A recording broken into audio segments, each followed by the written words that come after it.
It is Women's History Month, and we're highlighting the change we're finally talking about. It's a life transition that all women experience, yet not everyone knows much about it, sometimes even when you're in it. So we're talking perimenopause and menopause, and this week we launch a new series to shed light on that middle of life period, to get the conversation going, and to separate fact from fiction and hear real women's stories. NBC5's Kate Chappell reports. You didn't know about menopause? My mother is going through puberty.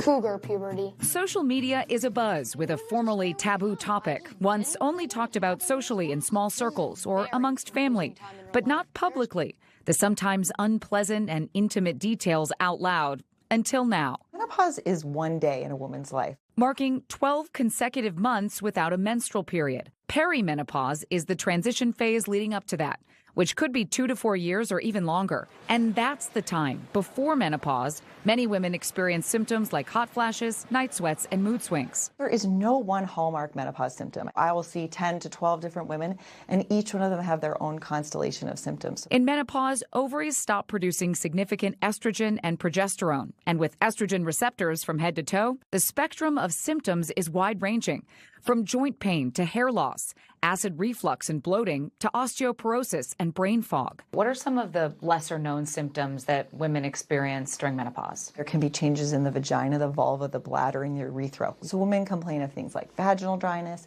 painful intercourse, frequent urinary tract infections, not being able to wear their same clothes. And then there's the silent symptoms of menopause. So changes in your blood pressure, changes in your vascular resistance, blood pressure elevates, cholesterol changes. Symptoms often start in a woman's 40s, but can happen in her 30s too. Hot flashes affect 70 to 80% of women, but significant disparities exist. Black women tend to have more intense symptoms lasting for a longer period of time. The SWAN study, which examines the health of women during their middle years, finds menopause symptoms are more severe for women of color, with Native American and Black women experiencing the most frequent and bothersome hot flashes. They're also half as likely as white women to seek out and receive care. Patients can be ignored, which is nothing new, but they can be ignored, and the symptoms can be like anxiety, or you're just feeling a lot of stress and not really address the true problem of perimenopause or menopause. Doctors Christy DeSapri and Kristen Myhand each specialize in women's health, and note most physicians aren't specifically trained in menopause care.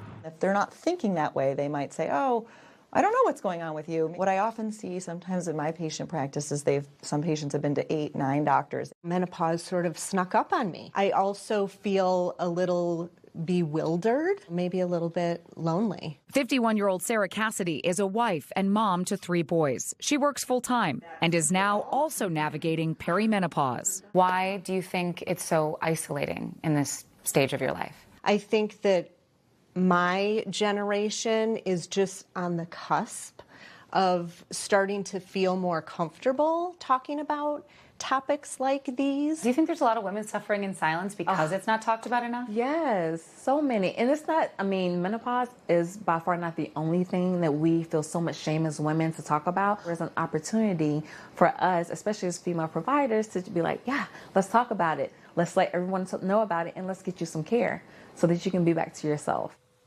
And that's exactly what we're doing, talking about it. This is just the beginning. We have a week full of content to share with you, from treatments, including the once controversial hormone replacement therapy, to functional medicine, how working women are coping, and how menopause affects your heart. We are covering it all, so be sure to join us again tomorrow at 4 for the change we are finally talking about. Thank you for this, Kate. I am very glad to see this topic taken on, because obviously it affects every single woman at some point of her life. At some point. I know I learned a lot. I know, and I can relate to those hot flashes. I almost feel like I'm heating up the room sometimes. It's nice and cold in here today. It is. And sometimes you really need that. Thank you, Kate. We appreciate it. Looking forward to the rest of the series.